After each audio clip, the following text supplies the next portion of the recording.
अभिज्ञान में हम बच्चे जानते हैं कि बाप विदेशी बनकर आया है या स्वदेशी बनकर आया है? विदेशी बनकर आया है। मन विदेशी है नहीं, लेकिन देखने में क्या आता है? विदेशी देखने में आता है और बोलता भी है। मैं विदेशी बनकर ना आता, जो विदेशी महाविचारी होते हैं। भारतवासियों की भांति मर्यादा पुरुषोत्तम होते हैं या मर्यादाहीन व्यभिचारी होते हैं? व्यभिचारी होते हैं। मुसलमानों को उठाओ, चाहे क्रिश्चियंस को उठाओ, चाहे पारसियों को उठाओ, चाहे इस्लामियों को उठाओ, चाहे एकदम नास्तिकों को उठाओ, रशियंस को, सब व्यभिचारी। तो ऐसा विदेशी बनकर बाप आया है और तर्क क्या देता है? मुरलियों में तर्क भी देता है कि विदेशी बनकर क्यों आया हूं? विदेशी बनकर ना आता तो तुम बच्चों से मिल भी नहीं पाता। जो तुम बच्चे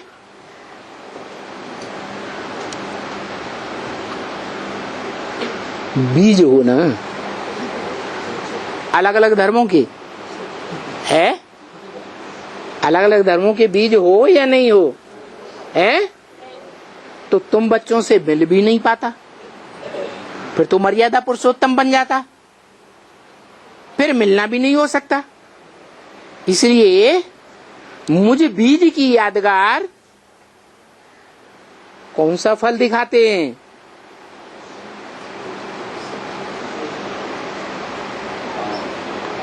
मैं विदेशी बनकर आता हूँ नहीं विदेशी। नारियल नाम क्या रखा? नारियल। रियल नहीं, रियल पार्ट नहीं बजाता है, देखने में आता है। क्या क्या देखने में आता है? विदेशी है, व्यभिचारी है। स्वदेशी मर्यादा पुरुषोत्तम राम जैसा नहीं है, एकलव्य नहीं है, ऐसा देखने में आता है। मना रियल नहीं है जो देखने में आता है। रियल पार्ट है या नारियल पार्टधारी है? नारियल पार्टधारी है। वो नारियल कोई भी शिव के मंदिर में चले जाओ, देवियों के मंदिर में चले जाओ,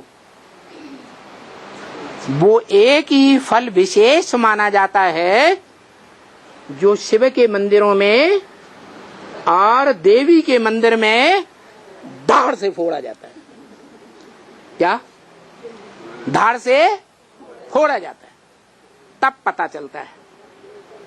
क्या? अरे ये तो भिखारी बालों की यादगार नहीं है। जो नारियल में चारों ओर बाल ही बाल होते हैं, बाल भिखारों की यादगार है ना। ये भिखारी नहीं है, ये तो अंदर में एकदम सफेद है।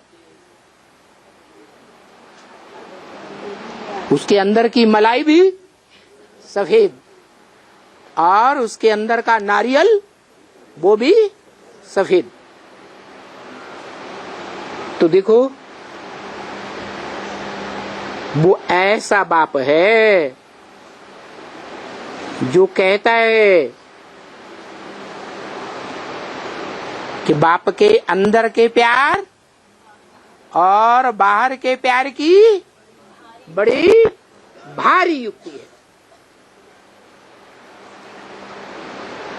ऐसा बाप भी है और पतितों को पावन बनाने वाला भी है। जैसे पावन देवताओं को धर्म पिताओं ने संग के रंग में ला करके पहले कन्वर्ट किया ना, कन्वर्ट करके अपने देशों में ले गए। आज भी इस्लामी भारत की कन्याओं को भारत से उठा करके विदेश में ले जा रहे हैं या नहीं ले जा रहे हैं? ले जा रहे हैं। ये आदि से ही उनकी परंपरा चली आ रही है। संग के रंग से ऐसा विकारी बनाते हैं जैसे राक्षस विकारी होते हैं। राक्षस राक्षसी बनाते हैं, संग के रंग से बनाते हैं ना। कि मन बुद्धि रूपी आत्मा की याद से बनाते हैं, याद से बनाते हैं या शरीर की इंद्रियों के संग के रंग से बनाते हैं? शरीर की इंद्रियों के संग के रंग से क्या बनाते हैं? पवित्र देवताओं को अपवित्र विकारी बनाते हैं। तो बताओ, विकारी से निर्विकारी, पतित से पावन फिर कैसे बनेंगे? संग के रंग से बनेंगे। हाँ, बुद्धि योग से हम संग करेंगे। बाबा भी कहते हैं मुझे याद करो, और तो कुछ नहीं कहते। कहते हैं ना, क्या कहते हैं? मुझे याद करो। तो बुद्धि के संग के रंग से याद करेंगे ना, पावन बन जाएंगे? नहीं। अरे क्यों नहीं बन जाएंगे? तर्क क्या है? कारण क्या है? रसगुल्ला खाया होगा तो याद आएगा, या खाया ही नहीं होगा तो याद आएगा? है, खाया होगा तो याद आएगा। ये इंद्रियां हैं भोगने वाली, खाने वाली। कोई ने सतयुग त्रेता में आंखों का सुख भोगा है, कोई ने ज्ञानेंद्रियों का सुख भोगा है ज्यादा, और कोई आत्माओं ने द्वैतवादी द्वापर युग से कलयुग के अंत तक कर्मेंद्रियों का सुख भोगा है। भोगा है या नहीं भोगा है? हैं? उस एक का नहीं भोगा। जिन्होंने भोगा है उनको अंतिम जन्म में ऑटोमेटिक वो याद आएगा या नहीं आएगा? ऑटोमेटिक उनको याद आएगा। जिन्होंने नहीं भोगा है उनको याद नहीं आएगा। तो ये हिसाब है प्रैक्टिकल में इंद्रियों के संग के रंग का। जिन्होंने प्रैक्टिकल शरीर की इंद्रियों के संग के रंग से एक का संग लिया है, उनको वो संग युग में ऐसा टाइम जरूर याद आता है, ऐसा टाइम बन जाता है कि उनको बहुत याद आता है। उसे एक की याद के सिवाय और कुछ भी सूझता नहीं है। जैसे भागवत में दिखाया है कि भगवान जब कंस जैसे, जरासंध जैसे, शिशुपाल जैसे राक्षसों को मारने के लिए मथुरा चले गए, तो गोपियां वियोग में व्याकुल बनी रही, या उन्होंने कोई दूसरा रास्ता ढूंढ लिया है? वियोग में व्याकुल बनी रही तो किसकी याद करती रही है? कृष्ण कृष्ण की याद करती, एक भगवान की ही याद करती रही। याद तो आई ना, याद से ही पावन बनती हैं। कौन? वो 16,000 गोपियां गुप्त संबंध भगवान के साथ जोड़ने वाली। जिन्होंने गुप्त संबंध जोड़ा, उस गुप्त संबंध को, प्रैक्टिकल संबंध को दुनिया नहीं जानती, वो उस गुप्त संबंध को जानती है। और बुद्धि योग से याद करके राजयोगिनी बने। जो राजयोगी संपन्न योग की सिद्धि होने पर नंबरवार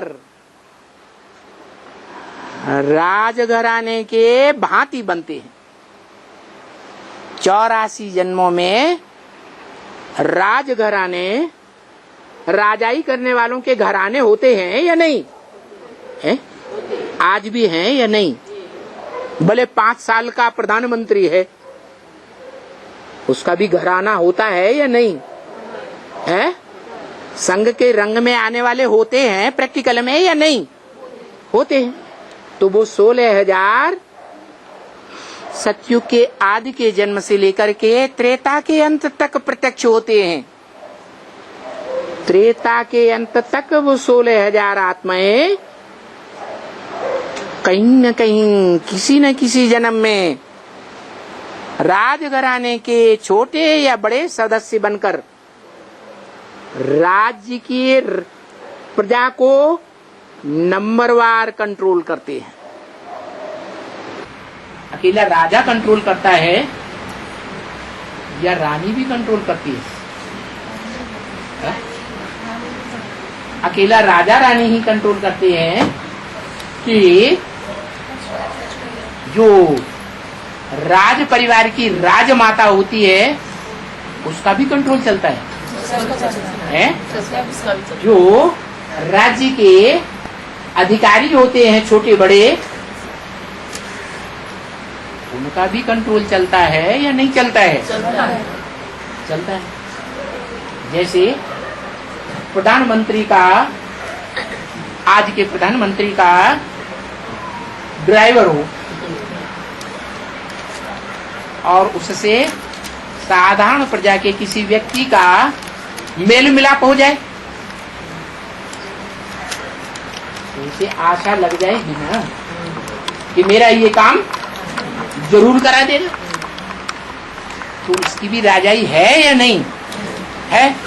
ऐसे ही तो 16,000 आत्माएं हैं जो राजयोग सीखती हैं संगम युग में भगवान बाप से, प्रैक्टिकल में सीखती हैं।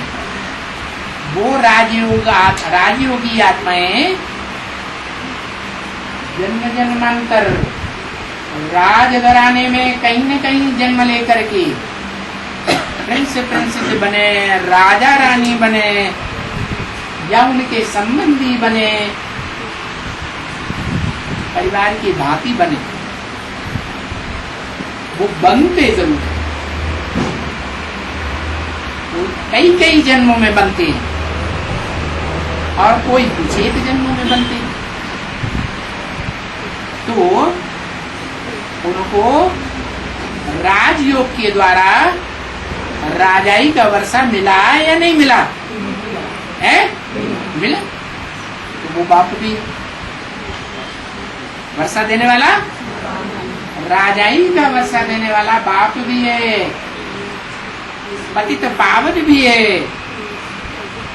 उन गोप गोपियों से गुप्त संबंध जोड़ने वाला, पतितों को पावन बनाने वाला क्या है? बाप भी है। कोई माताएं रोना रोती हैं, बाबा हम जब बुढ़ी हो गई तब आप क्यों आए? तो बाप कहते हैं तुम तो माता हो, जगत माता हो, क्योंकि जगत पिता तुम्हारा बच्चा बन करके आया है। माताओं के लिए शिव बाबा का कौन सा सबसे बड़ा तो बड़ा संबंध है? बच्चे का संबंध है।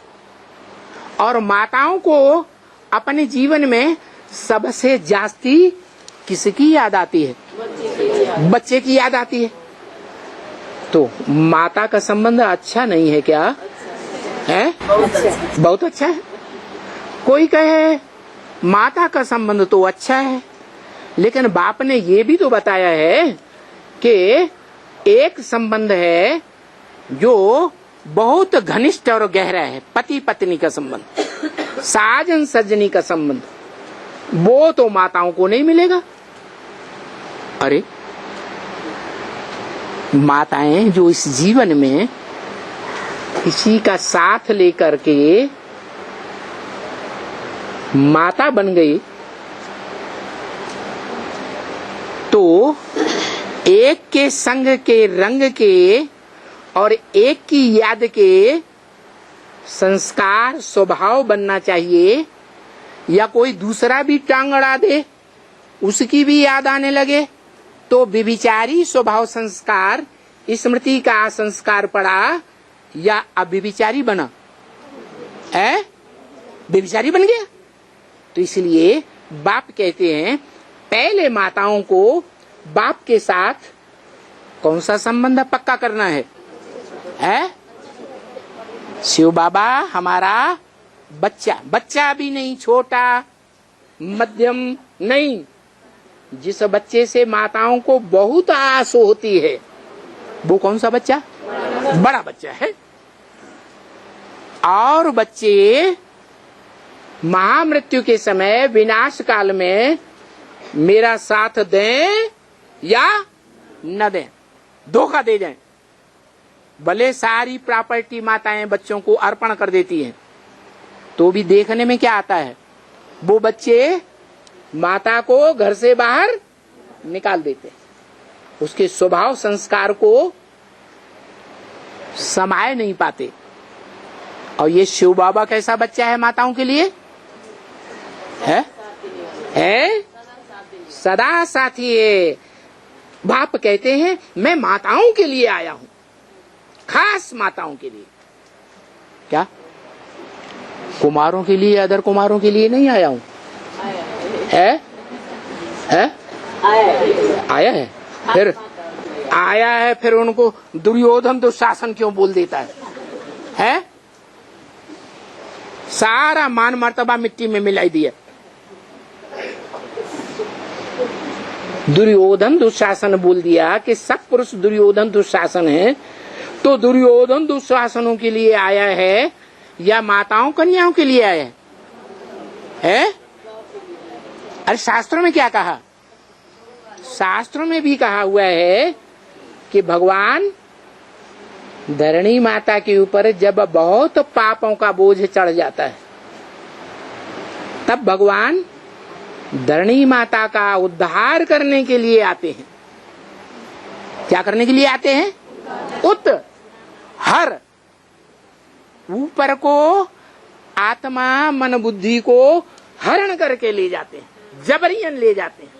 तुम जाना चाहो या न जाना चाहो, तो भी तुम्हारी आत्मा को उद्धार करके ले जाऊंगा। तो अच्छी बात है या खराब बात है? अच्छी बात है। और दुनिया ने क्या किया माताओं के साथ? अरे दुनिया ने क्या किया? अबला बना दिया। माताओं का जो मनुष्य सृष्टि में पहला बच्चा कृष्ण है, वो कृष्ण बच्चा इस आखिरी जन्म में दादा लेखराज ब्रह्मा बन करके माता का जो अव्वल नंबर माता गीता माता है उसका पति बनकर बैठता है या बच्चा बन के बैठता है? अपन को क्या समझता है? मैं गीता पति भगवान हूं। तो दुनिया में जितने भी बच्चे हैं वो सब बच्चे माताओं को अपनी दास दासी समझकर बैठे हुए। खुदा न खास्ता बाप चला जाए तो बच्चे माँ को क्या बना देते हैं? दास दासी बना देते हैं। इस बात को वो माताएं ज्यादा समझती होंगी जिनके बच्चे ज्ञान में नहीं चल रहे हैं क्या, और माताओं की कोई बात नहीं मानते। माताएं मना करें शादी बर्बादी है, नहीं करना है, तो नहीं मानेंगे, शादी करेंगे। माताएं कहें अब विनाश होने वाला है, बच्चे पैदा करने से कोई फायदा नहीं, बच्चे भी पैदा करेंगे। फिर जब बच्चे पैदा करेंगे तो दास दासी नहीं रखेंगे। जो विदेशों में चले जाते हैं बच्चे, वो दास दासी रखते हैं, कोई पे विश्वास नहीं, तो माता को ही बुलाते हैं, पीछे पड़ जाते हैं, आओ हमारे बच्चों की टट्टी पेशाब साफ करो, दास दासी बन करके रहो। बनाते हैं या नहीं? तो देखो इस मनुष्य सृष्टि का पहला पत्ता कृष्ण ही ऐसा ये हाल कर देता है माताओं का। खास शूटिंग पीरियड में माताएं क्या बन जाती हैं? क्या बन जाती हैं? अबला बन जाती है, बलहीन बन जाते हैं। वो माताएं जिनको सन्यासियों ने भी ठुकराया, क्या कर दिया? ठोकर मार दी। वो अबलाएं अभी बाप कहते हैं मैं आता हूं तो जिन भारत की कन्याओं माताओं को गुरु लोग, सन्यासी लोग और सन्यासी के प्रभाव में आने वाले बड़े बड़े राजाएं, क्या वो राजाएं भी सन्यासी बनकर के जंगल में चले गए। उन माताओं की परवाह नहीं की बीवी बाल बच्चों की। वो माताएं अब निकलेंगी, वो कन्याएं अब निकलेंगी जो उन राजाओं की परवाह नहीं करेंगी। ऐसा अब उल्टा खेल होने वाला है। उल्टा होने वाला है कि सुल्टा? सुल्टा खेल होने वाला है। अब माताएं ही जगत गुरु बनेंगी। क्या बनेंगी? माताएं जगत गुरु बनेगी। माताओं में जो मुख्य माताएं हैं, जो देवियों के रूप में पूजी जाती हैं, अव्वल नंबर की देवी लक्ष्मी माता, सच्ची गीता माता, और लास्ट नंबर की माता 9 देवियों में महाकाली जगदम्बा जो कही जाती है, वो दोनों ही माताएं क्या पद पाने वाली है? वो दोनों ही माताएं स्वर्ग के गेट खोलने वाली माताओं में अव्वल नंबर का दर्जा लेने वाली है। माताएं ही स्वर्ग का गेट खोलेंगी। भगवान बाप ऐसे कहते हैं। सन्यासियों ने, गुरुओं ने क्या कहा? नारी नरक का द्वार है। और भगवान बाप क्या कहते हैं? नारी स्वर्ग का द्वार है। जिन्होंने नरक का द्वार बनाया, उन्होंने सूपनखा पूतना बना दिया। जो सूपनखा पूतनाएं, बाप कहते हैं अभी भी बेसिक या एडवांस ज्ञान में आने के बावजूद भी नरक का दरवाजा खोल करके बैठ जाती है। भले बहुत थोड़ी है कि नहीं है? हैं। जो कहा जाता है एक मछली सारे तालाब को गंदा कर देती है। जो बाप ने बोला, शिव बाप, आत्माओं के बाप ने, कि एक मछली सारे तालाब को गंदा करती है,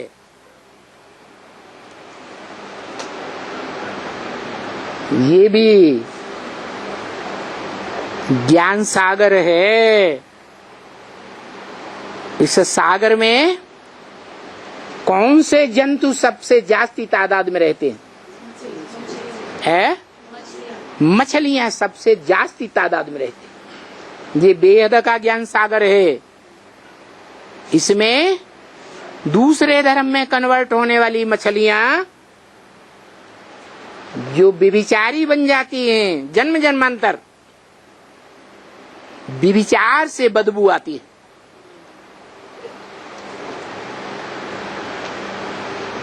वो मछलियां अपने पिछले जन्मों की आदत से मजबूर हैं। ज्ञान मिलता है पवित्र रहने का, फिर भी बरबस अपवित्र बनती है। अपनी मन बुद्धि को रोक नहीं पाती और ब्रह्मा को बार बार ब्राह्मणों की सृष्टि का विनाश करना पड़ता है। जो शास्त्रों में लिखा है कि ब्रह्मा ने 3 बार ब्राह्मणों की सृष्टि रची और तीनों बार कैंसिल कर दी। पहली बार ओम मंडली नाम की ब्राह्मणों की सृष्टि रची, जो द्वितीय विश्व युद्ध के टाइम जब दुनिया में भी दूसरा विश्व युद्ध हुआ था तो ब्राह्मणों की दुनिया में भी युद्ध हुआ था। जैसे दुनिया में हिरोशिमा नष्ट कर दी गई, ऐसे ही ब्राह्मणों की दुनिया में भी जो चैतन्य हीरों की क्षमा थी वो ध्वस्त कर दी गई। टूट गई है माला, मोती बिखर गए, 2 दिन रहकर साथ न जाने किधर गए। अब बाप ब्रह्मा के द्वारा फिर सन 47 से दूसरी ब्राह्मणों की सृष्टि बनाता है, जिसका नाम ब्रह्मा कुमारी ईश्वरीय विश्वविद्यालय रखा जाता है। उस ब्रह्मा कुमारी ईश्वरीय विश्वविद्यालय में ब्रह्मा के द्वारा ब्रह्मा की गोद में पलने वाली जो ब्राह्मणियां और ब्राह्मण हैं, जिनकी संख्या बहुत होती है, उनको कुख वंशावली ब्राह्मण का है। कुख माने गोद। उन ब्राह्मण ब्राह्मणियों को ब्रह्मा की गोद लेने का बड़ा फकुर रहता है। क्या? जो बार बार कहते हैं, अरे तुम कल से ज्ञान में आए हो, हमको क्या ज्ञान सुनाओगे? हम तुम्हारे ज्ञान से प्रभावित होने वाले नहीं हैं। हमने मम्मा बाबा की गोद ली है, हम बहुत पुराने हैं, हम तुम्हारी बातों में आने वाले नहीं हैं। ऐसे कह करके उड़ाई देते हैं। उनको पता ही नहीं है कि ये दूसरी बार जो ब्राह्मणों की सृष्टि रची जाती है, उससे भी शिव बाप और शिव बाप जिस मुकर्रर रथ को लेते हैं, वो मनुष्य सृष्टि का बाप जो परम ब्रह्म के रूप में गाया हुआ है, वो प्रसन्न नहीं होता है। तो क्या होता है? 69 में 18 जनवरी को दादा लेखराज ब्रह्मा और उनसे भी पहले ब्राह्मणों की मां जगदम्बा ओम राधे सरस्वती का शरीर छूटने पर उस दूसरी बार रची गई ब्राह्मणों की सृष्टि का विघटन शुरू हो जाता है।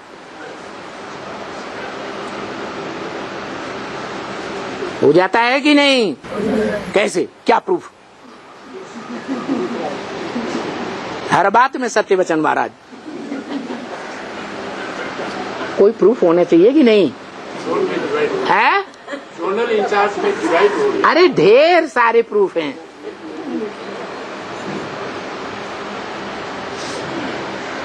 जब मम्मा बाबा का शरीर छूटता है तो जो निमित्त मात्र चंद्रवंश की स्थापना करने वाले मुखिया थे वो चले गए, तो जो देहधारी गुरु बनकर के मम्मा बाबा की गद्दी पर बैठते हैं वो अपनी मनमानी करने लग पड़ते हैं। क्या? ब्रह्मा के मुख से निकली हुई ईश्वरीय वाणी को फॉलो नहीं करते। जैसे कोई भी धर्म संप्रदाय में देख लो, धर्म पिता जब तक जीवित रहता है तब तक उस धर्म का उत्थान होता है। धर्म पिता के शरीर छोड़ने के बाद उनके फॉलोअर्स उस धर्म का मटिया मेट करना शुरू कर देते हैं, पतन में ले जाते हैं। बात सच्ची है या झूठी है? है, सच्ची बात है। तो यही बात है, ब्राह्मणों की संगमी दुनिया में शूटिंग होती है। ब्रह्मा दादा लेखराज और ओम राधे मम्मा का शरीर छूटने के बाद ब्राह्मणों की दुनिया में 20 ऐसे लक्षण देखने में आते हैं जो सीढ़ी के चित्र में दिखाए गए हैं। वो सारे लक्षण देखने में आते हैं जो ब्राह्मणों की दुनिया में लागू होते हैं। ब्राह्मणों की दुनिया का विघटन होता है। रावण राज्य की जंजीरें दिखाई देने लगती है। उनमें से एक बताया भाई ने, क्या बताया? अपना अपना जोनल इंचार्ज बनकर के उसी वर्ष में 69 में ही बैठ जाते। पहले एक माउंट आबू से ही मम्मा बाबा के द्वारा सारे भारत के सेंटर्स का संचालन होता था। उनके शरीर छोड़ने के बाद तुरंत बड़े बड़े जो देहधारी धर्मगुरु थे वो आपस में लड़ पड़े और अपना अपना जोन अलग कर लिया। जैसे द्वापर युग के आदि में जब इब्राहिम बुद्ध क्राइस्ट आते हैं तो वो अपना अपना धर्मखंड अलग स्थापन कर लेते हैं और विदेशों में सबसे पहले यूरोपीय धर्मखंड है जहां के जर्मनी के विद्वान भारत के शास्त्रों का अध्ययन करते हैं, मैक्स मूलर वगैरह वगैरह, और यहाँ का सारा शास्त्रीय भंडार अपने देशों में खींच के ले जाते हैं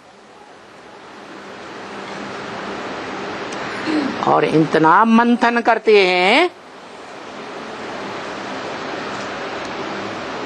कि अपन को बड़ा भारी विद्वान समझने लगते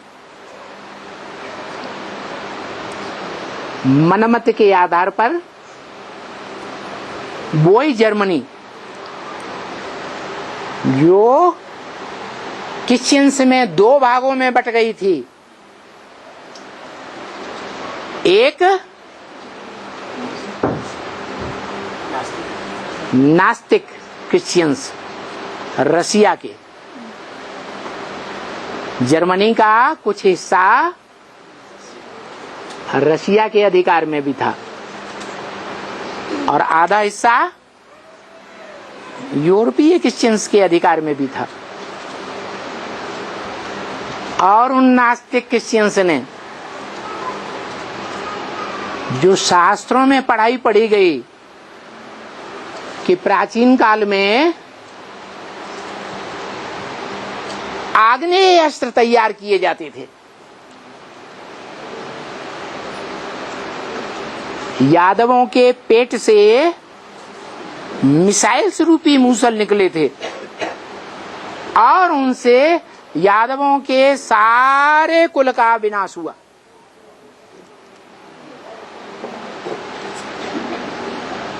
वो बात उनकी बुद्धि में बैठ गई और उन्होंने एटॉमिक एनर्जी का निर्माण कर लिया। तो देखो, सारा ज्ञान तो सीखा, 5 तत्वों का, 5 एलिमेंट का सारा ज्ञान लिया,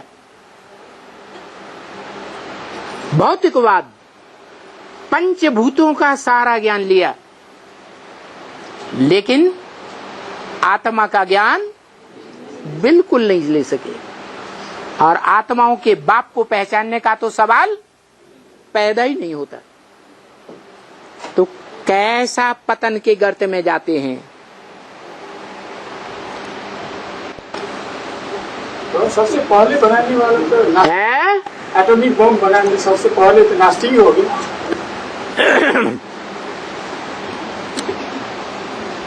इंतहा देह भान में जाएंगे, देह अहंकार में जाएंगे, तो इंतहा विनाश के निमित्त बनेंगे या नहीं बनेंगे? तो ऐसे ही बन गए। उन्हें ये पता ही नहीं कि सब मनुष्य सृष्टि में हमारा भी कोई बाप है।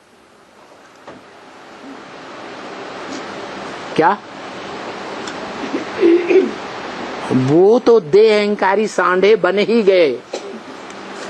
इतने देह अहंकार में चूर हो गए कि जिस डाली पर बैठे हैं उसी को काट रहे हैं, जिस दुनिया में बैठे हैं उसी को भस्म करने के लिए बारूद तैयार कर लिया। लेकिन जब उन्हें पता चला द्वितीय विश्व युद्ध में ये कितनी खतरनाक चीज हम बना रहे हैं, फिर भी लड़ाई के शोर में, वातावरण में अपनी जो हैसियत है देह अहंकार की उसको भूल नहीं पाए और बनाते ही चले गए। द्वितीय विश्व युद्ध में 20-20 मेगावाट की बम्बियां तैयार की थी। अभी तो हजारों हजार मेगावाट के शस्त्र तैयार किए हुए, और ऐसे शस्त्र तैयार किए हुए हैं कि यहां बटन दबाओ और चीन की राजधानी को ध्वस्त कर दो। मिसाइल्स। लेकिन प्रथम विश्व युद्ध सन 14 में हुआ और द्वितीय विश्व युद्ध 44-45 में हुआ। कितने साल का अंतर था? है? कितने साल का? 30 साल का है? 14 के बाद 24, 34 और 44 में 30 साल का अंतर हुआ। तो 30 साल के अंतराल में 2 विश्व युद्ध हो गए। और अभी 1945 से लेकर के 2017 चल रहा है। कितने साल हो गए? हा? अरे लगाओ हिसाब। है 75 साल होने जा रहे हैं। उन्हीं बारूद बनाने वाले, खतरनाक से खतरनाक शस्त्र बनाने वालों की अब ये हिम्मत नहीं पड़ रही है कि अपनी ही रचना को काम में ला सके, ऑर्डर कर सकें। उनकी रचना उनके कंट्रोल से बाहर है।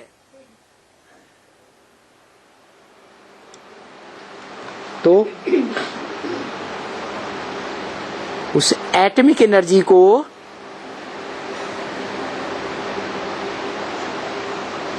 काम में लाने के लिए कौन प्रयास करेगा?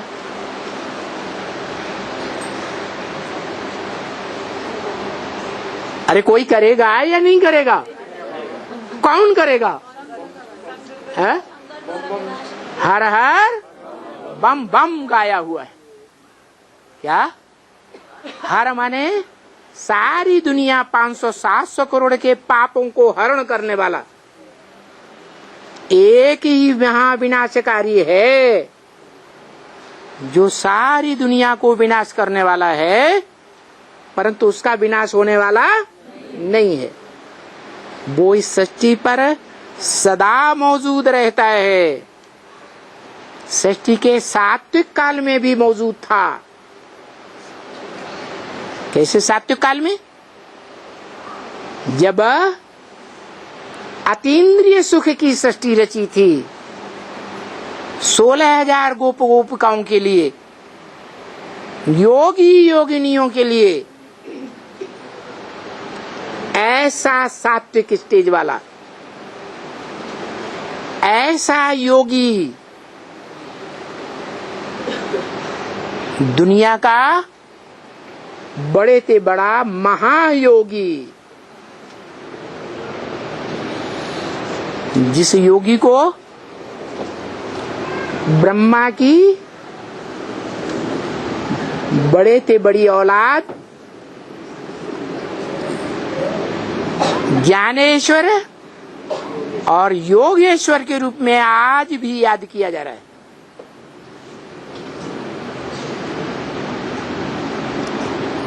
वो ज्ञानेश्वर, वो योगेश्वर सनत कुमार, जिस धर्म पिता की यादगार में सनातन धर्म की स्थापना हुई थी, जैसे दुनिया के और भी धर्मों में धर्म पिताओं के नाम पर धर्म का नाम डिक्लेयर हुआ, ऐसे ही उस सत्य सनातन धर्म में वो आत्मा आज भी विख्यात है, जो महाज्ञानी के रूप में कही गई है। योगीश्वर, योगियों का ईश्वर और ज्ञानियों का भी ईश्वर, जिसको गीता में कहा है ज्ञान योग अलग अलग नहीं है। संपूर्ण ज्ञानी है तो संपूर्ण योगी जरूर, संपूर्ण योगी है तो संपूर्ण ज्ञानी जरूर है। योगी है तो किसके साथ योग लगाने वाला है? ऊंचे ऊंचे एक बाप के साथ योग लगाने वाला योगी। और योगी तभी बन सकता है जब इस सृष्टि में जो ऊंचे ऊंचे है उसको पहचानने वाला हो। बिंदी बिंदी आत्माओं के बाप ज्योति बिंदु शिव को बेसिक नॉलेज वालों ने भी पहचान लिया। पहचाना कि नहीं है कि वो ज्योति बिंदु शिव आत्माओं का बाप है।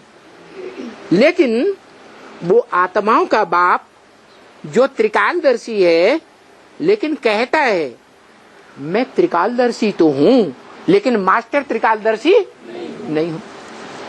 मास्टर त्रिकालदर्शी का मतलब ही है प्रैक्टिकल जीवन में मास्टर त्रिकालदर्शी। तो प्रैक्टिकल को जो करके दिखाए वो पास, या थ्योरी बताए वो पास। योग में फेल तो फेल और सारे सब्जेक्ट्स में पास,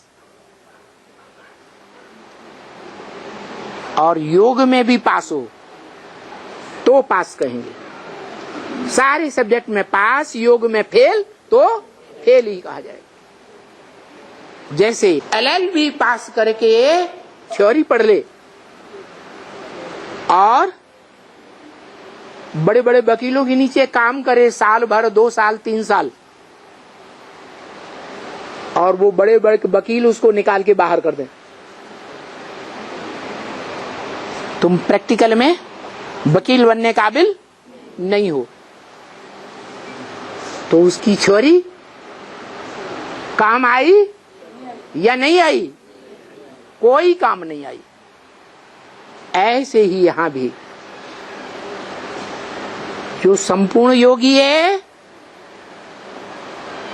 वो ब्रह्मा का बड़ा पुत्र, ज्ञानेश्वर और योगेश्वर टाइटल लेने वाला, ये साबित होता है कि वो बाप को जानने वाला ज्ञानी जरूर हुआ है। बाप को जानने वाला ही नहीं है तो जानने वाला नहीं है तो ज्ञानी या अज्ञानी है? जानता पार्टी का या अज्ञानता पार्टी का है? क्या कहेंगे? हाँ, अज्ञानी है। जानता पार्टी का वो नारायण नहीं है। जानता पार्टी का उदय करने वाला कौन था? गुजरात से निकला था, है? हाँ, जय प्रकाश नारायण। वो दुनिया में भी जय प्रकाश नारायण, ऐसे ही ब्राह्मणों की दुनिया में भी जय प्रकाश नारायण क्या था, जो गुजरात से ही निकलता है सन 76 में। और उसका साथी कृष्ण वाली आत्मा, कृष्ण मुरारी देसाई, वो बनती है। लेकिन साथी तो बनती है, लेकिन एक अवगुण विशेष है, वो अपना ही मूत पीता था। क्या क्या दूसरों को भी सिखाता था, क्या करो, क्या करो, स्वमूत्र पान करो। ये दुनिया की सबसे बड़ी और सहज दवाई है। और जो बाप को जानने वाला है, योगीश्वर सनत कुमार कहो, योगीश्वर शंकर कहो, योगीश्वर भक्ति मार्ग में कृष्ण भगवान के रूप में गाया हुआ है संगम युगी कृष्ण। वो असलियत में बाप को पहचानने वाला है। उसको भी यही पट्टी पढ़ाता है। क्या क्या पट्टी पढ़ाता है? अरे स्वमूत्र पान करो। क्या करो? समूत्र पान करो। तो वो आत्मा जो भक्ति मार्ग में जगत पिता के गले में जकड़ी हुई जकड़न दिखाई जाती है, वो कौन है? कृष्ण वाली आत्मा कहो, वासुकी कहो, वसु का पुत्र कहो। क्या भागवतों से वासुदेव कहा है? किसका पुत्र? वसुदेव का पुत्र। वसु माने धन संपत्ति, वसु माने ज्ञान की धन संपत्ति, देव माने देने वाला। कौन हुआ वसुदेव? रे अखूट ज्ञान की धन संपत्ति देने वाला कौन हुआ? शिव बाप है, शिव बाबा। अच्छा, उसने किसी से नहीं लिया है? तो ये तो बात खराब है। लिया और से और कहे हम देने वाले हैं, तो खुद ही बाप बन के बैठ गए। जैसे चंद्रमा के प्रकाश में पलने वाले जो सितारे रूपी आत्माएं हैं, वो अपने प्रकाश को प्रत्यक्ष करते हैं या चंद्रमा को प्रत्यक्ष करते हैं? क्या करते हैं? अपने प्रकाश को ज्यादा प्रत्यक्ष करते हैं और चंद्रमा के प्रकाश को फीका कर देते हैं। और दिन में सूर्य के प्रकाश से चमकने वाले सितारे अपने प्रकाश को सूर्य के प्रकाश में मर्ज कर देते हैं। वो हैं सूर्यवंशी सितारे, जो आज भी भारत में ये परंपरा फॉलो की जा रही है कि जो भी बच्चे हैं वो फर्म में अपना नाम नहीं डालेंगे, अपने बाप का नाम डालते हैं। क्या क्या नाम डालते हैं? बाप का नाम पहले और बाद में सिर्फ लिखेंगे एंड सन्स कंपनी। ऐसे है या नहीं है? अभी भी वो परंपरा चल रही है। और प्रैक्टिकल में शूटिंग पीरियड में देख लो, जो ज्ञान चंद्रमा के बच्चे हैं, चंद्रवंशी बच्चे, वो अपने प्रभाव को पुरस्कार कर रहे हैं संसार के सामने, टीवी के द्वारा, चैनल्स के द्वारा, कॉन्फ्रेंस के द्वारा, मेले मलाखड़ों के द्वारा, या ज्ञान चंद्रमा को प्रत्यक्ष कर रहे हैं? अपने प्रभाव को पुरस्कार कर रहे हैं। ज्ञान चंद्रमा ब्रह्मा की बात जहां तक है, वो आत्मा तो गुलजार दादी के तन में आती है, इसी बार आई, देखने में आया, प्रैक्टिकल वीडियो में प्रूफ भी है। वो आत्मा बोलती है ब्रह्मा की, बाप दादा दिल्ली में राजधानी स्थापन कर रहे हैं, और बार बार बोलती है, और ब्रह्मा कुमारियां उनका मुंह बंद करती हुई दिखाई गई है। नहीं बाबा, आप दिल्ली में नहीं बैठे हुए हैं, मुंह बंद करो। आप को स्मृति नहीं है, आप की स्मृति भ्रष्ट हो गई, आप माउंट आबू में बैठे हुए हैं। तो देखो, अपना प्रभाव बढ़ा रहे हैं चंद्रवंशी सितारे, रात के सितारे, या ज्ञान चंद्रमा का प्रभाव बढ़ा रहे हैं, अपना प्रभाव बढ़ा रहे हैं। तो सूर्यवंशियों की यही प्रभुताई है, वो बाप की प्रत्यक्षता में अपनी प्रत्यक्षता मानते हैं। क्या? जो मुरली में बाप ने बोला, ब्रह्म वाक्यों में, वेदवाणी में, बाप बच्चों को प्रत्यक्ष करते हैं और बच्चे बाप को प्रत्यक्ष करते हैं। जो बच्चे बाप को प्रत्यक्ष नहीं करते, वो सूर्यवंशी बच्चे नहीं हो सकते। चंद्रवंशी हो सकते हैं, इस्लाम वंशी हो सकते हैं, बौद्धी वंशी हो सकते हैं, क्रिश्चियन वंशी हो सकते हैं, कोई भी वंश के हो सकते हैं, लेकिन सूर्यवंशी नहीं हो सकते। तो बताया कि वो ही सूर्यवंशी जो ज्ञान सूर्य का बच्चा है, जिसको ज्ञान सूर्य आकर के अपना बड़ा बच्चा समझ के सारा अखूट ज्ञान का भंडार देते हैं, और वो प्रैक्टिकल जीवन में धारण भी करता है। कैसे धारण करता है?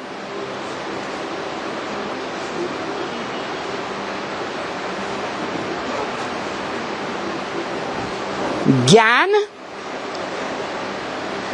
जितना सुनेंगे सुनाएंगे तो अपना बनेगा, या सुनने सुनाने के साथ समझेंगे और समझाएंगे तो अपना बनेगा?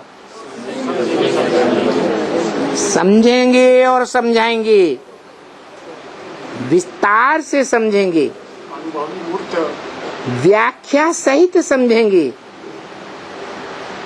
और दूसरों को समझाएंगे।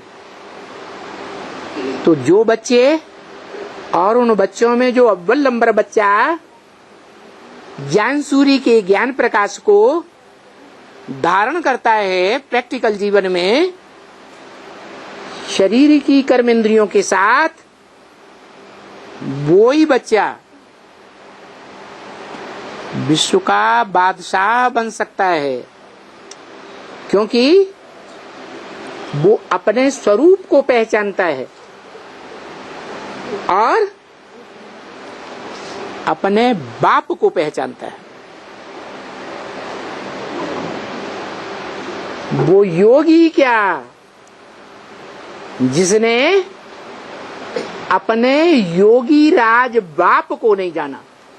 किससे योग लगाएंगे? शिव को योगी राज कहेंगे, योगी कहेंगे, क्यों नहीं कहेंगे? शिव बाप योगी क्यों नहीं है? हैं? अरे वो किससे योग लगाता है? वो अगर योग लगाता है तो जिससे योग लगाता है वो ऊंचा हो गया। ऊंचा हो जाएगा। सबसे ऊंचे वाले से भी योग। उससे ऊंचा तो कोई है ही नहीं।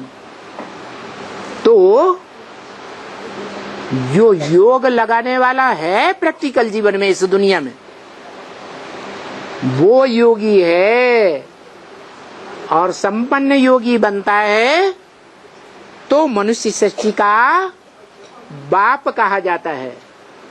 सारी मनुष्य सृष्टि को जीवन मुक्ति का वर्षा देने वाला कहा जाता है। सारी मनुष्य सृष्टि में हर धर्म की आत्मा को, हर धर्म के धर्म पिता को राजाई का वर्षा देने वाला भी है। शिव बाप अपने सूर्यवंशी बच्चों को राजाई का वर्षा देता है।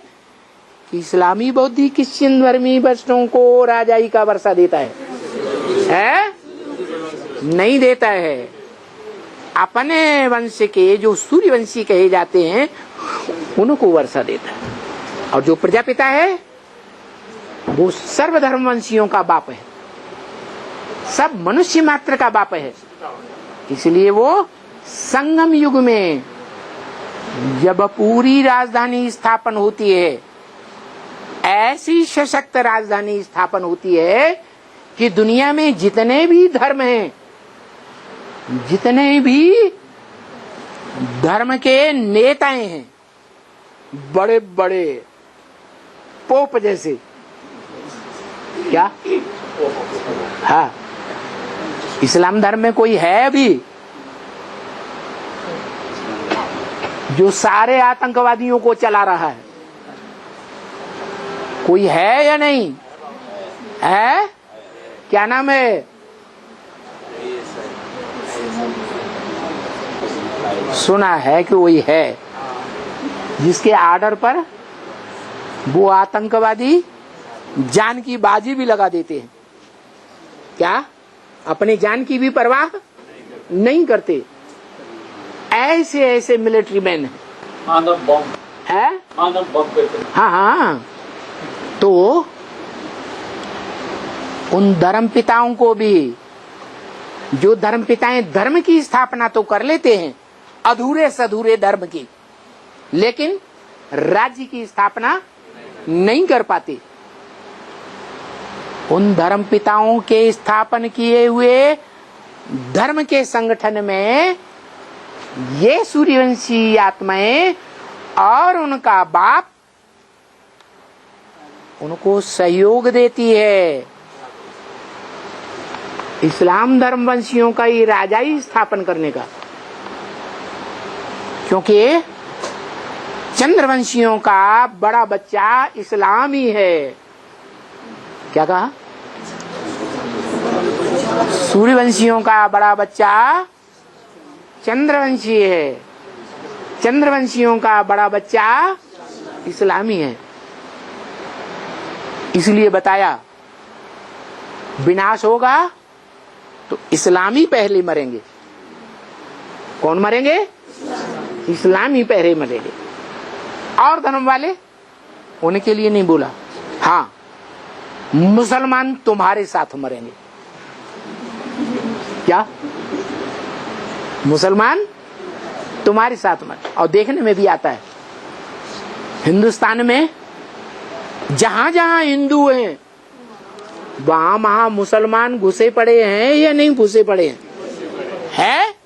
हाँ। नेपाल में भी है बाबा। है? नेपाल में भी है। क्या? नेपाल में भी है। हाँ जी। तो जब कभी भी पाकिस्तान की हिंदुस्तान की लड़ाई होगी, आखिरी लड़ाई, तो उस समय ये मुसलमान जो मुरली में बताया कि तुम्हारे बड़े दुश्मन हैं, हम जानते हैं क्या कि इस्लामी बौद्धी क्रिश्चियन या उनके धर्म पिताएं हमारे दुश्मन नहीं है। गीता भगवान का शास्त्र तो बताती है काम क्रोध लोभ मोह अहंकार तुम्हारे बड़े शत्रु हैं। तो हमें पता है क्या क्या कि मुसलमानों का जो लोभ है वो हमारा बड़ा शत्रु है। क्या बड़ा शत्रु है? लोभ। कौन सा लोभ है?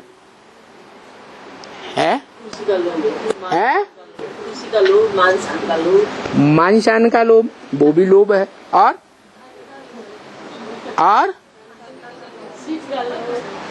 खाने पीने का लोभ, ये पेट के धंधे का लोभ।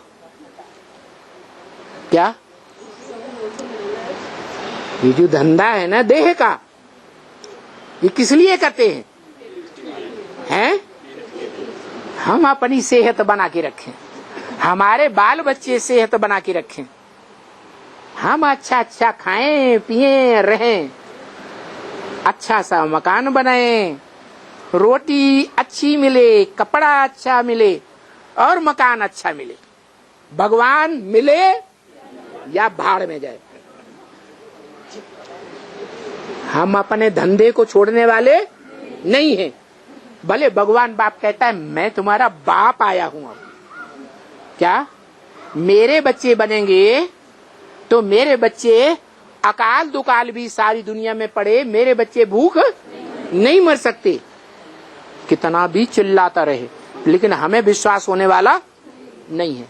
हम अपना धंधा धोरी छोड़ने वाला नहीं है। क्यों? क्योंकि हमें अपने पेट की फिक्र ज्यादा है। हमें अपनी मुख की जो खान पान है ना, हाय खिचड़ी कैसे खाएंगे है, इस जगन्नाथ भंडारे में तो चावल कढ़ी के सिवाय कुछ भी नहीं मिलता, कैसे रहेंगे? ये तो हमें बिल्कुल पसंद नहीं। पसंद है बाबा, है? पसंद है हमको। क्या पसंद है हमको? पसंद नहीं है? अरे पसंद है तो कहाँ फंसे पड़े हो? मुझे नहीं, खिचड़ी बहुत पसंद है। खिचड़ी तो पसंद है, लेकिन फंसे कहाँ पड़े? कहीं फंसे नहीं, तो फिर आ जाओ। हैं? किसी ने मना किया? कोई आने के लिए मना करता है? किसी ने जंजीरें डाली हुई हैं? बाबा को पूछना है। पूछा है? क्या क्या पूछा? अभी तक बाबा ने नहीं बताया। रोज मुरलियां सुन रहे हैं, रोज बाप बोलते हैं कि कन्या माताओं को पेट का धंधा करने की कोई दरकार नहीं। जो बाप का धंधा सो बच्चों का धंधा। तो जो बच्चों का धंधा है ईश्वरीय सेवा, जो ईश्वर का धंधा है ज्ञान लेना, ज्ञान देना, ज्ञान समझना, ज्ञान समझाना। और बाप कहते हैं एक एक मुरली की गहराई को 6 बार पढ़ना चाहिए, सुनना चाहिए, तब ही बुद्धि में बैठेगी। तो कर रहे हैं ऐसा है? ये बुद्धि रूपी पेट का ये धंधा कर रहे हैं। 2 बार है? 2 बार कर रहे हैं। 2 बार पढ़ रहे हैं, 6 बार हमसे नहीं हो पाएगा। इतनी गहराई से हम पढ़ने वाले, सुनने वाले, समझने वाले नहीं हैं। ब्रह्मा कुमारियां भी कहती हैं गहराई में जाएंगे तो डूब मरेंगे।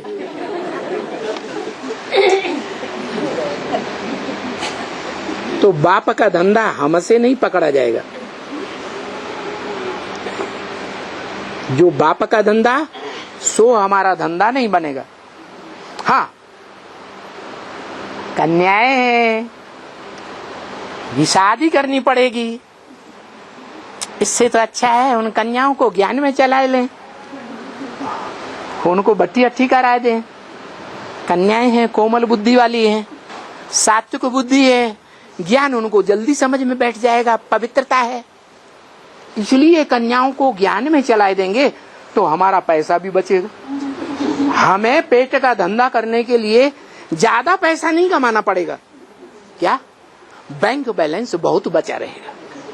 तो ये तो बहुत बड़ा फायदा है। वैसे भी भारत में कन्याओं को सब निकाल देना चाहते हैं। अपने घर में कोई रखना चाहता है? क्यों नहीं रखना चाहता है? कन्याओं को अपने घर में क्यों नहीं रखना चाहता? जबकि बाप आए हैं किस लिए?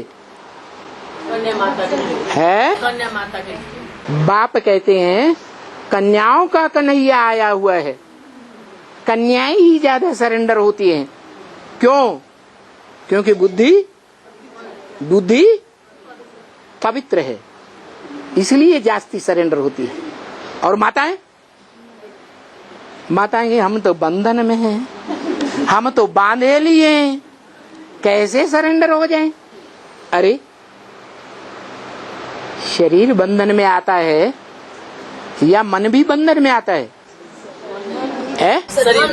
मन को कोई बांध सकता है? मन जब लगातार ईश्वरीय ज्ञान के संकल्पों में चलेगा, ईश्वरीय ज्ञान की सेवा में चलेगा, नई दुनिया की प्लानिंग में चलेगा, तो घर वाले अपने आप परेशान हो जाएंगे, कहेंगे ये तो हमारे काम की नहीं।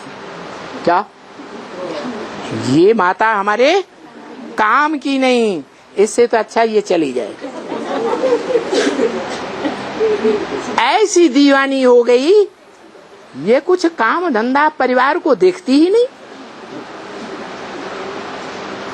क्योंकि बाबा ने बताया हुआ है बच्चे माता के होते हैं कि बाप के होते हैं?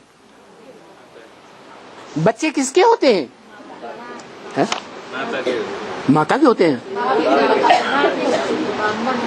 ब्रह्मा माता के बच्चे हैं। तुम ब्रह्मा माता के बनोगे? हैं? ब्रह्मा माता से वर्षा लोगे? बाप से लेंगे वर्षा तो बाप से लेंगे। तुम बाप से लोगे, दूसरों को ये सिखाओगे कि माता के बच्चे होते हैं। आप गुरुजी बैंगन खाएं, दूसरे को तरकीब सिखाएं। तो बोला बाप के बच्चे होते हैं, लेकिन माताएं क्या समझ के बैठती हैं? मेरे बच्चे मेरे मेरे मेरे मेरे मेरे, मेरी बच्ची मेरी बच्ची मेरे मेरे मेरे। लड़की को अगर पढ़ाई लिखाई दिया तो कहेंगे बड़ा धन खर्च किया इसकी पढ़ाई में। अरे कुछ तो नौकरी करके परिवार का फायदा करे, उसको सरेंडर ही नहीं होने देते। तो देखो माताओं के लिए बोला खास, माताएं अगर मोह के ऊपर विजय प्राप्त कर लें तो माताएं विजयी हो गई। सिर्फ एक विकार को जीत ले, क्या? मेरे बच्चे नहीं, किसके बच्चे? बाप के बच्चे हैं। लेकिन देखने में क्या आता है? क्या देखने में आता है? अरे हमारा फर्ज है, जो रचना रची है उसकी पालना तो करनी है ना। हम सरेंडर नहीं हो सकते। अरे रचने के लिए पहल माताएं कन्याएं करती हैं या पुरुष करते हैं? पुरुष पहल करते हैं, माताएं कन्याएं पहल नहीं करती हैं। तो जो पहल करते हैं उसके बच्चे या माताओं के बच्चे हैं? जो पहल करता है उसके बच्चे। माताएं कभी नहीं समझना चाहिए मेरे बच्चे, मेरा घर, मेरा मकान, मेरे कपड़े, मेरी वस्तुएं नहीं। मेरा तो एक शिव बाबा, दूसरा न तो। लेकिन बोल दिया शिव बाबा ने, बड़ी भारी मुसीबत बोल दी। क्या क्या बोल दिया? क्या कि स्वर्ग का गेट खोलने वाली माताएं स्वर्ग का गेट खोल करके बैठती हैं, पवित्रता का गेट खोलती हैं, और सूपनखाएं पूतनाएं बार बार पुरुषों के सामने नरक का गेट खोल के बैठ जाती हैं। भाव से, भाव से। माया मुख से मत नहीं देती है। क्या बोला मुरली में? माया मुख से मत नहीं देती है। क्या करती है? एक्ट ऐसी करती है।